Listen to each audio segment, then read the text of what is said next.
almost a year after being appointed, Jesse Marsch has been sacked as Leeds head coach after a 7-match winless run. The question now is who will be named as his successor. Marsch leaves Leeds having won just 2 of their last 17 matches.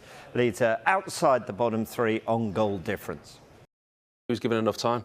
I think, quite honestly, looking at the situation, before the World Cup, there was a week where they beat Liverpool away, and I think it was Bournemouth at home. They come back, they conceded 3 goals at home, come back to win that game 4-3. So that was 2 results in a week, in all honesty, that probably kept him in his job. I think the FA Cup run has probably kept him in his job, in all honesty, this long. And I think the way that he sets the team up too narrow, pressing from a narrow base, too exposed, and I think it was right to make the change. I'm just disappointed that it wasn't earlier, because I really think we've missed a trick with Sean Dyche. So Marsch exits Ellen Road just a week after the January transfer window shut, and the club spent over £46 million in that window, including a club record deal for the forward Jorginho Rutter. Leeds spent over £140 million while Marsch was head coach. I wouldn't call it panicking. Like I mentioned before, there's lots of different elements to it. With the last couple of results, performances Nottingham Forest have had. You look at Everton as well, the reaction they've had to Sean Dyche getting the job. West Ham, Wolves, they're all picking up points around them. And, it's naturally the next... they've all got a reaction from their managers. And unfortunately, Leeds United just haven't.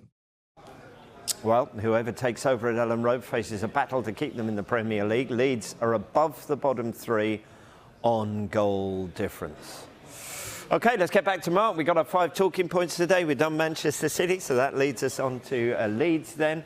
They do normally act pretty quickly. Can we expect the same this time around? Absolutely, yeah. Leeds are a well-run club. They have people at the top of the ship that are navigating it through choppy waters at the moment, and they would have had a plan in place. I think they're one of these football clubs that wouldn't just sack a manager without having some kind of a process to go through to appoint someone new. When they sacked Marcelo Bielsa in February last year, 48 hours later, they appointed Jesse Marsch. So therefore, they acted quickly. They got rid of the manager who they didn't think was doing the job and appointed someone who they thought would obviously be a long-term project at Leeds. It's not quite worked out that way, although Jesse Marsch, of course, did keep them in the Premier League, which is important to point out. The man leading the charge to try and find a new manager at Leeds United is the sporting director, Victor Orta, who is a very experienced man, 44 years old, been at a number of football clubs, has an extensive contacts book as well, and he will now be bashing the phones and leading the charge to try and find a replacement for Jesse Marsch. We know that the football club don't want to hang around. They've got a huge week. They play Manchester United tomorrow and Manchester United again at the weekend, and I'd be surprised, of course, depending on who they want to go for, whether that man is in work or out of work, whether it went on for maybe a longer than a week or so. But their immediate plan is to make a quick appointment, get someone in who can work with the players and, like you say, turn around those fortunes, because they've not been playing very well recently. Yeah, we're seeing a little list at the bottom of our screen. Talk us through the contenders. Who are the front runners for this job? Well, the first man that was immediately muted by the Leeds United fans was the former fans' favourite, Marcelo Bielsa. It's our information that he won't be the next Leeds manager. But you never say never in football. These things could possibly happen. Of course, Marcelo Bielsa would know that club inside out. The other members of management that have been linked with this job, an interesting one, Carlos Corberan. Everyone thinks immediately that he could be the next man to become the Leeds manager. Of course, he worked at the football club between 2017 and 2020, initially with the 23s, the development squad. He then got promoted to the first team, currently doing an incredible job at West Brom at the moment. They've won 10 of their last 12 matches. He's had a massive impact there. They definitely wouldn't want to lose him, but someone who knows the Leeds setup very well and is very popular and highly regarded by Victor Orta and those at the top of the football club. He's a potential candidate. The others, Andoni Iraola, who is at Real Vallecano at the moment. They're having an incredible season in La Liga. They're currently 5th at the moment, just 3 points behind Atletico Madrid. Gives you an indication as to just how well he's done. Someone else, Celtic fans won't like me mentioning this name because they're very protective over their manager, Big Ange Postecoglou. He is very highly regarded north of the border. He's done a tremendous job going in there and transforming that football club as well. He's a name that they've been monitoring for some time. Like many Premier Premier League sides. They will be looking around Europe, they'll be looking in Scotland, they'll be looking at managers that are playing attractive football, having an impact on the squads and performing well. And he is another man that Leeds have been looking at over the course of the last 6 to 12 months. But it's an evolving feast. You are constantly looking at who could be your next manager.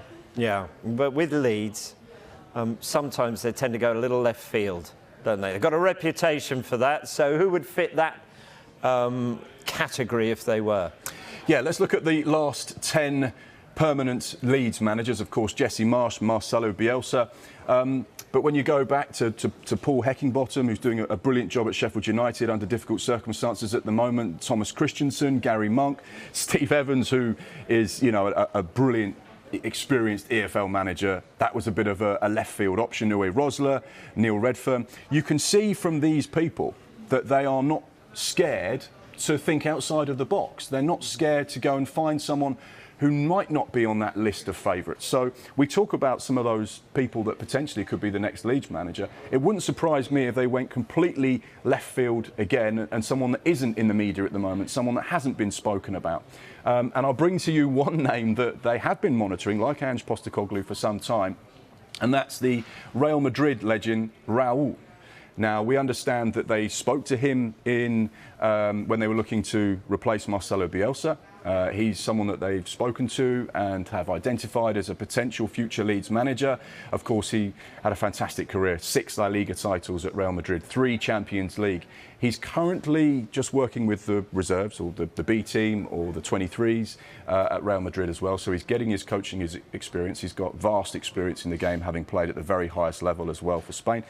And someone that potentially could be on the radar of a number of Premier League sides, but Leeds certainly looking at him as a potential candidate. He'll be on that list, but there are a number of names on that list. So it's not like they've gone out and identified their number one target yet. They're just looking at the options. It's also important to say that they haven't made any official approach for anyone as of yet, but they are obviously starting this long process, which they're hoping to make very short as they look to make a swift appointment. But it'll be fascinating to see what they do. Wow. Raul at Ellen Road. That would be a wonderful thing to behold.